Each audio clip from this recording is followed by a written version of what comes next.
What's up? This is Gardy with Clear Life Media. I'm hanging out in League City, Texas at Gripon Gardens with my man AJ, because nobody knows grass like a hippie. It's a live version of the More Than Just Grass podcast. AJ, what's up? Woo! What's up? What's up? Yeah, it's your lawn care daddy over here. It's getting hot. It's a little hot. Okay. We're dripping a few beads of sweat. There's some things to know as we move into the summertime. Okay. Mitigating irrigation is super important. What you're going to put down on the lawn is important. Stay away from high nitrogen fertilizers right now. And we got a few things coming as we go through this episode today. All right. And a huge shout out to Justin at Gripon Gardens. Thank you for inviting us here. It is a lovely, beautiful place hidden on Pecan Orchard in League City, Texas. Wonderful variety of plants, beautiful little place to walk around. Sometimes I'll recommend to people, hey, if you don't know what to do on a date on a weekend, go take your girl to a pretty garden center. We're not talking about the H-Town Garden Center, okay? I mean, those are nice places, but a local garden center like this, there's trees for shade as you walk around here, so even in the summertime, it's not too brutally hot, right? They even have a little shop in there, so if you do get too hot, they got AC running in there so you can cool down, right? It's a beautiful place to be, so definitely, if you're local to the area, check out Gripon Gardens on Orchard Street in League City. Yeah, I was walking around because it's my first time to get out here. I've heard of Gripon Gardens. We've talked about it a lot and some of the products, and Kurt came out here, earlier this week to go see, hey, how are we going to set up, how are we going to make this broadcast happen. But there's the ponds, there's little trails, there's a tortoise. Yeah. There's all kinds of stuff. It's really cool out here. I believe they even still have some, for sure they have koi fish when you walk in the front as well. Mm-hmm. They used to build ponds, right, and stock them with koi fish. Lynn's Landscaping and Gripon Gardens have been around a long time. Mm-hmm. One of the oldest landscape businesses in League City. So thank you guys for having us here. Yeah, there's an event. It's open to the public. There's a lot of people. There's vendors. There's us doing this. Yeah. And so I think this is going on till what time today? 4 o'clock. Okay. So spring blooms and craft brews, baby. Is that the topic, right? Yeah. About being out here. And we just ate a little bit at a Sauce Time. Yes. Food truck. Yeah. I had I think it's called a St. Cristo, kind of like a Monte Cristo. Mm-hmm. It's pretty good. Yeah. Hey, I even had the cranberry sauce. Yeah. Can you believe I didn't get any on my shirt? Yeah, but you were very particular about that. Be like, I can't believe I got this, and then it was pretty. It was impressive that it is still clean. Yeah. Kurt was really wishing otherwise on me. Yeah. Yeah. Kurt, didn't happen, dog. So, something that I do want to also bring up. I have a few things next to me. Fire ants are always an issue in lawns. I'm sure you've gotten in a little tussle with some fire ants. For sure, yeah. Right? Has your kids? Yes. Yes. They're playing in the backyard. You think everything's fine. It's safe. Hey, I got a fence and everything. And then all of a sudden, there's these little intruders trying to make everyone's life and day miserable. Yeah, mm-hmm. And they hurt. So let me bring up something by Fertilome. This is probably one of my favorite products of theirs because it is a fire ant killer. It's a bait. You asked me earlier, what's the difference between some... To be quite honest, I can't go into all the details because it's not something I study a whole lot just yet. However, I know this product here, Come and Get It, Fire Ant Killer by Fertilome, has a spinosad product, which is a bacteria. So it's that bacteria that will kill the fire ants. Okay. And it's a bait. You put it out when everything is dry. Don't disturb a mound. Normally, with a lot of fire ant baits of any brand, you're not supposed to disturb the mound. One of the reasons I found out a long time ago is because the ants are smart. If you disturb the mound, they will want to move the queen. Okay? So you don't disturb them, so basically you catch them off guard. Right. And they'll bring the bait in and feed it to the colony, and the colony dies. Okay. almost makes me a little sad to say it out loud. Yeah, it seems like it's a natural thing. Have you seen those? It's pretty much some kind of art, and I feel like it's probably not good for the environment, maybe. But they pour that hot, like there's like metal down there, yeah, and it just goes through, and they pull it out, and it's just amazing to see how deep and complex those trails and like valleys and stuff that they are down there. Because I see it, I'm like, oh, it's just a little mound. They're under there. They're deep in the ground. And the things they do, if you do a little homework on how ants work inside their mounds, they'll create separate rooms for even like they're dead. They'll put them in a separate little chamber. Yeah. They have a waste chamber. With it, the way they dig all those tunnels, they naturally aerate the soil. So as much as we hate them, they do provide an ecological and environmental service. If you ever noticed, around ant mounds, it's always a lot greener. Okay. Right? And it's because oxygen is going deeper into the soil, and they're loosening up that soil so that the roots can go deeper. So it's probably, one of the things I would tell me, not knowing any better, is that, like, well, AJ, you said you don't like aeration, but you're telling me the ants aerate the soil. Right? Yeah.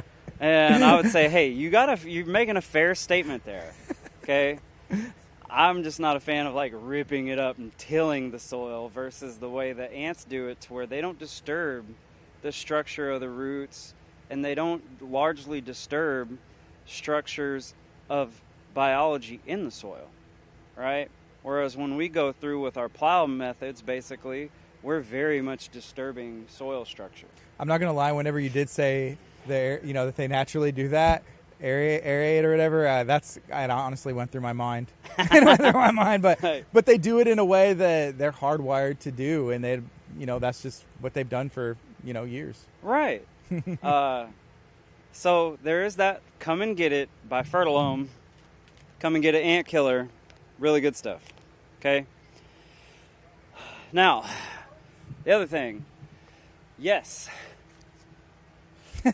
It's getting hot, y'all. Your local lawn daddy's out here sweating. Something that is really good to increase heat resilience in the lawn is giving your grass some seagrass, some ocean grass, man. Seaweed. Seaweed, all right. Yeah. Grass likes weed. That is true. There's a lot of, my yard has some weeds. Right. So this one that I happen to have with me here is Microlife Super Seaweed. It's a very good product. It's almost oops proof. And something that's good to know about it as well is that these products these days have been so much improved versus, say, 10, 20 years ago, that they don't smell terrible. Back in the day, I just got started 14 years ago, so compared to some of these people, I'm still a baby out here. But it used to be super fishy, super seaweedy, and nasty. Now, you do still smell like the seaweed aspect of it, but that's a concern sometimes of when I put stuff on my lawn, is it going to stink, right, when it's natural. This stuff does not leave a foul odor, and I would say most brands really don't, especially when used according to the directions. Mm-hmm. You're diluting it with plenty of water, and it helps increase chlorophyll production. It helps with micronutrients in the soil. It helps increase the health of the roots in the ground. So it does quite a few things to increase heat and stress resilience as we're going into our hot summer. Yeah. Before we went on, we talked about how you stress this, reading the instructions, the directions, and that's a good starting point, right? Yeah. Always. I don't know if it's just a guy thing, but a lot of times, like, unless it's like Legos, I'm like, okay, I need the directions. If it's like a table, how hard can it be? But whenever you're dealing with, I guess, something that you don't have, though, I don't have 14 years of experience in this, I got to read the directions, right? Hey, honestly, that's kind of what led me into the organic side of things, because I didn't read directions on some stuff and it impacted me very bad. Yeah. Now, I'm also a believer in, say, with something like seaweed, yes, you want to read the directions because you don't want to waste the product, waste your money, waste your time, right? Right. But if you go a little extra with it, you're going to be okay. And, like, even if you're outside, you spray everything with any brand of seaweed, dude, your kids can run all over it. Dog can run all over it. It's not like, oh my God, I just sprayed the lawn with herbicide. Stay on for 48 hours. Tell your kids that. Does that work? In the summertime? No, unless it's like raining and it's like mud outside. They want to go outside, and they should. You know, Yeah. get them outside. Absolutely. Yeah, you got a yard or a place or the park or anything like that. Take them outside. It's good for them. Yes. So that's kind of another reason why I really got over to the organics, because I'm human, like I always say. I've messed up. I didn't read instructions, but as you mentioned, Gardy, that is always a good place to start. Whether it's natural, right, or definitely if it's a chemical product. Because the other thing is with any kind of product, you do have like a maximum effectiveness. Yeah. Right? Like say if you take, say creatine when you're working out. I've read these things that like say load up on it, right? Right. And then I hear other stuff that says it really just take it consistently. Get it in the system. That's what I've heard. Yeah. So, like with this seaweed, if I throw down the whole bottle in a small area, it's not going to necessarily be any more effective than if I just used the instructions. Yeah. This is kind of interesting because you brought up the creatine and made me think of working out. Like genetically, I have a peak. I'm not anywhere near a peak because I don't put in that lifestyle of bodybuilding or whatever. Eating clean all the time, a peak. Does us being on the Gulf Coast, the area that we're in, the kind of grass that we have, we can see a yard in a magazine, but genetically our yards and grass can't match that. Do we have like a genetic peak, I guess, if you will, for our area or yards? Does that even make sense? It does make sense. That's a really cool question because I've never heard it that way, but I see it that way, right? Because I'll make lawns look really good and healthy, and it's like they will peak, right? And they're like, oh, I've had you for a while, AJ, and it's not getting any greener. Right. Right? Oh, man, I've heard that a few times. And there is things to do to, like, tweak it to get this different kind of green effect with tweaking the nitrogen and the nutrients. But when you start doing that, you really have to, like, dial in your maintenance, your watering, stuff like that. Because if you're not doing those sort of things, the tweaking it is very short-term and it ain't going to make much of a difference.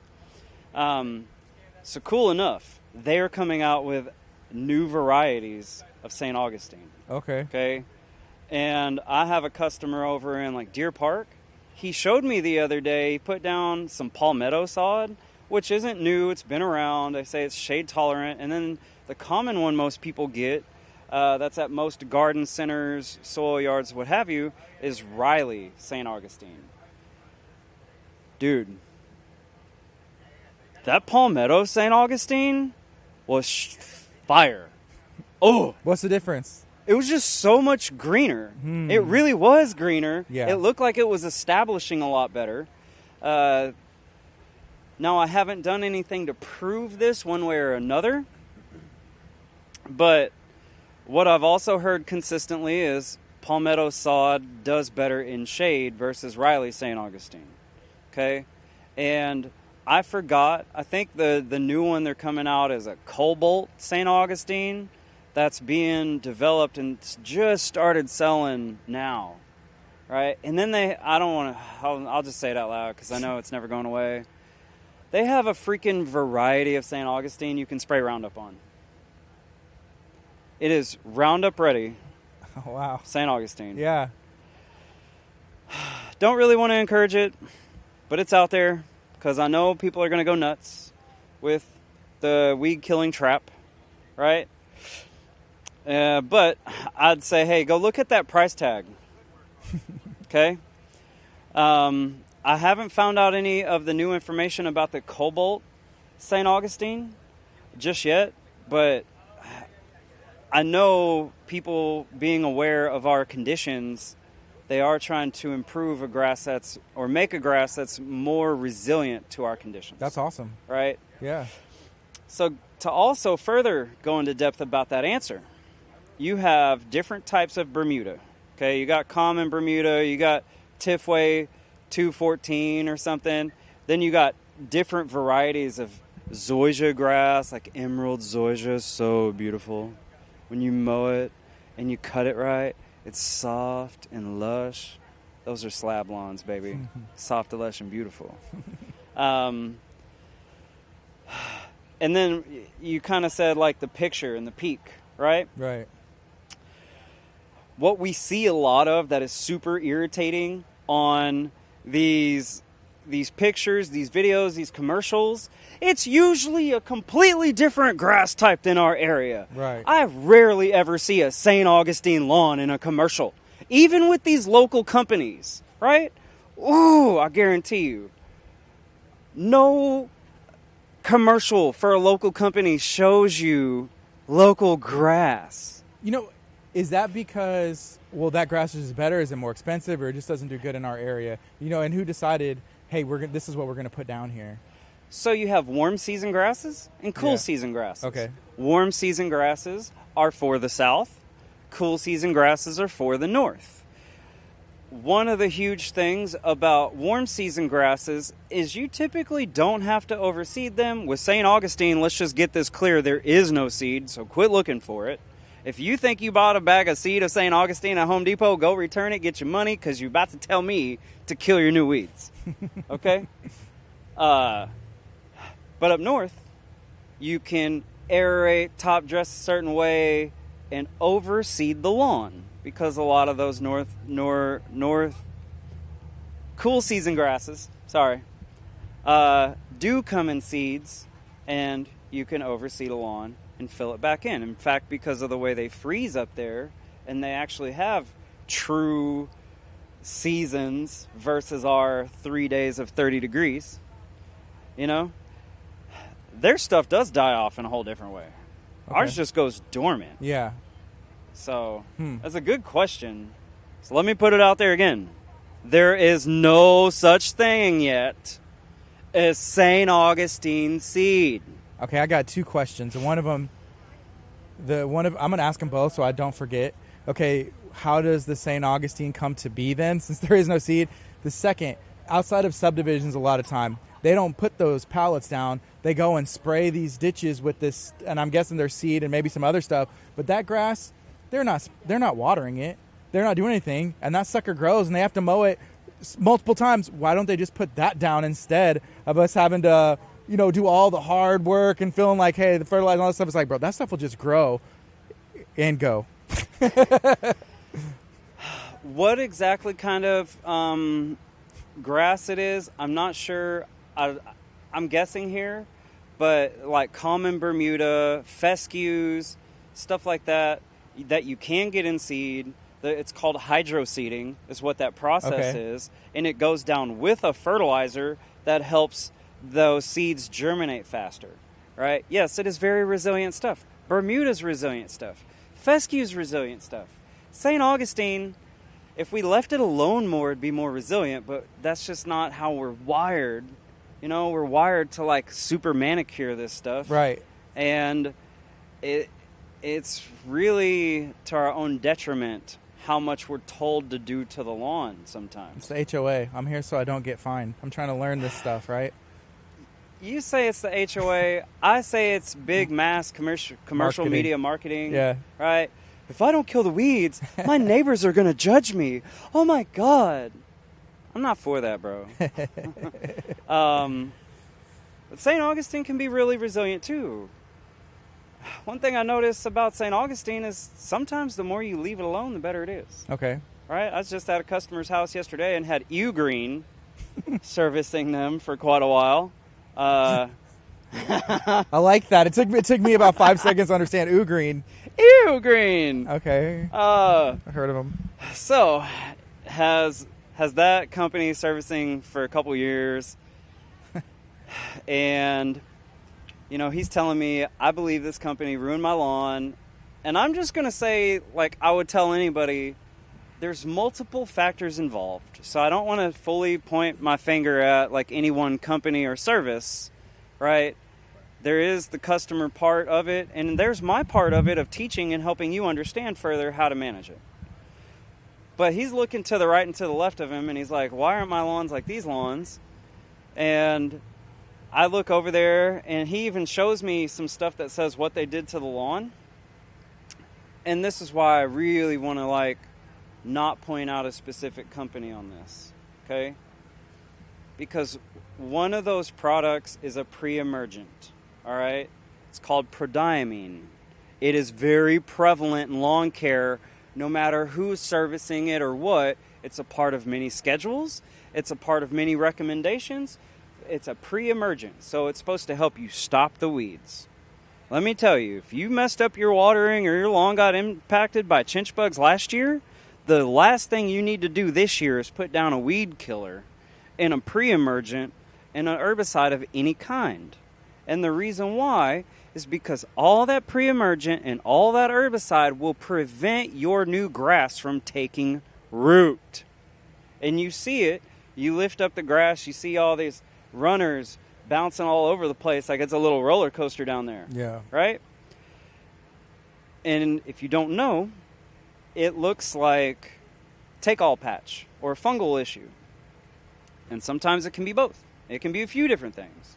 But let me tell you, if you have a stressed out lawn in any means, any sort of herbicide is the last thing you want to do. So again, I say I don't want to necessarily point the finger at one company because it's many people doing the same thing. Mm-hmm. It could be Green, it could be citrus schedules, you know? Yeah. Like all that stuff, and so many because we got our minds so wrapped on kill the weeds. Yes. You know what I'm trying to tell people to do, right? Be biodiverse like me. That's true. Yes. And support soil biology. Right. Right? SSB. Yes. Train. Woo, woo. SSB train, baby. Yeah. Okay, so that other question, then if there's not seeds for St. Augustine, how does that work? Plugs. Okay. Okay. They take little pieces of already grown St. Augustine, put them all over places, and feed them properly because they go out in what's called stolons. All right? And those stolons drop roots. It goes boop, boop, boop, boop. And then it runs. Yes. And that's what you call your runners. It does go to seed, but those seeds are, to my knowledge, sterile, so they don't do anything. Yeah. But they can be a good sign of good, healthy St. Augustine. Okay. That's cool. And Bermuda, you can get seed, but a lot of it is grown in a similar fashion. So St. Augustine carpets only over the grass, right, on the top. Mm-hmm. Bermuda has seed. It grows in stolons as well, but they're much thinner. And then also it grows in rhizomes underneath the soil profile. So it can come from below to the top, which is pretty fascinating to me. It can be very aggressive. Cool. Yeah. I love grass, man. Not just grass. There's more, though. There's more than just grass. Absolutely. Trees, bushes, biology, birds, butterflies, even all the other bugs. Do you know wasps? Uh-huh. You know them? I know them. I've seen them at my house. Like, do they have names yet? I'm not on that level yet. Not on that level? Well, I got one. His name is Jim and Timmy and Jose and Juan and Don. Yeah. Well, wasps kill spiders. Okay. Pretty neat, right? Yeah. And then people are like, I gotta kill the wasp. I'm like, dude, you don't like spiders either. They want to kill the spiders. Right. But then the spiders help with the pop of the bugs, which we complain about the bugs. We do. And one of a very common spider around here is called a wolf spider. A wolf spider is a predator to many pests we don't like. Okay. So I highly encourage people to like lay off the spider killer on the outside of your home. On the inside, I completely get it. You know, when you're like sitting down, dropping a deuce, the last thing you want, friggin', you know, Charlotte's Web dropping down on you. Right. Woo! Or like for me, on my kids, there's a little playground, the swing set and stuff, and so that's the first place that they go. It seems like, right? Uh-huh. But whenever they go out, I could clear it every day. You know, they're quick. they're out there. They are. You just got to wipe them down. But, when I've talked to you and other people about it, hey, we complain about the mosquitoes and the flies and all these other bugs, and they're helping keep that under control. So just wipe it down. They'll find a new spot, and they'll make it so that'll be back tomorrow. Absolutely. Right. And if you are kind of curious about spiders and you're not totally icked out by them or whatever, go to Armin Bayou Nature Center, because you can walk through those trails, now do it with caution, and see these big, I think they're called golden orb spiders or banana spiders. They're beautiful, big, yellow, have these big, beautiful, intricate webs. They're big. They're massive, huh? Yeah. I've seen them. Yeah, but they're kind of gorgeous, Yeah. right? And intricate. It's just a really cool way to see it in a different perspective. There's a park in Lamarck that is on the way to Hitchcock, and the name of it escapes me. I think the county controls it. We've done some filming and stuff out there before, but they have those big open areas. There's trees, and there's like a little gazebo and places to sit and stuff, and you'll see them out there. It's massive. If it rains, you'll see it on the raindrops, and it's nice to look at. Yeah. Right. Very cool. So I'd encourage, let's rethink and reframe how we think about bugs, how we think about nature as we continue in our urban development. Hey, I love creature comforts, dude. I watch Netflix, right? I got my PS4, But I also want to do things that help nature from the space that I took from it. Right. In a way. So have you ever been to Exploration Green? I haven't. Dude, it's right over in Clear Lake. Okay. Okay, they took out like the whole golf course that was in Clear Lake forever, dug it out, and they have little islands in there and big ponds, and they got so many beautiful wildflowers growing right now. It's a space for birds to safely go during their migration. You got such plant biodiversity, animal biodiversity, and I love how deeply intricate or interwoven it is into the urban area. And in my opinion, that should be standard everywhere, right? Because not only are we helping with integrating nature and humans in this environment, because hey, I want a space to live, but these other things deserve a space to live too. But also it helps out with flood mitigation. Dude, we live in freaking Houston, Texas, League City, Galveston Bay. It's just a matter of time. Right. Have you, I know you've lived here, almost your whole life? Right. Right? Yeah. You ever been caught in a flood? Oh, yes. Sucks, right? And it's not even like anything. It's just like a heavy rain. I lived in Dickinson for a bit, and it was crazy how much that happened in that season of being there. Like trapped in the house, I can't come into work. I'm gonna flood out my car. Yeah. Type thing. It's just really odd. Yeah. I lived in Dickinson too, growing up, and I lived in Pasadena for a while. Dude, Dickinson and Pasadena, man, they would flood quick. Yeah. Right? And that area of Clear Lake, if people are familiar, it's around like Ramada and Diana, real close to the Harris County Annex over there. It helped prevent that whole area from flooding during Harvey. Okay? That's such a big deal. And I have customers over there. You look at lawns, there's a lot of beautiful lawns over there. It's not like the weed seeds are floating over to the guy's lawn and ruining everyone's lawns over there, right? So that's not a thing to, whoa, what if it messes up my area? It's not doing that, people. And those animals, too, are kind of I want to say, for the most part, pretty good at staying in their area because that's, their habitat. So they don't want to go chill in your yard, necessarily, right? Right. Yeah, it's freaking beautiful, man. AJ, as we kind of sew this up, is there anything else that you would like to share or shout out or let people know? So I also talked to Lacey over here today at Gripon Gardens with Landscaper's Pride. There's black humus. They make, is what's my favorite thing to use as a mulch. Again, I'm just so happy to be here. Thank you, Justin, for inviting us out. They carry Landscaper's Pride. They carry Microlife. Soon they'll probably be carrying some hippie fertilizer. Okay? Gardy helping us out, and Kurt back there, man. What's up, my boy? Clear Life Media. So if y'all need some help out there getting your media out, these are the guys to talk to. Thank you for watching. Please like, subscribe, follow, and remember, listen to the Lawn Care Daddy. Have a super groovy day. Peace.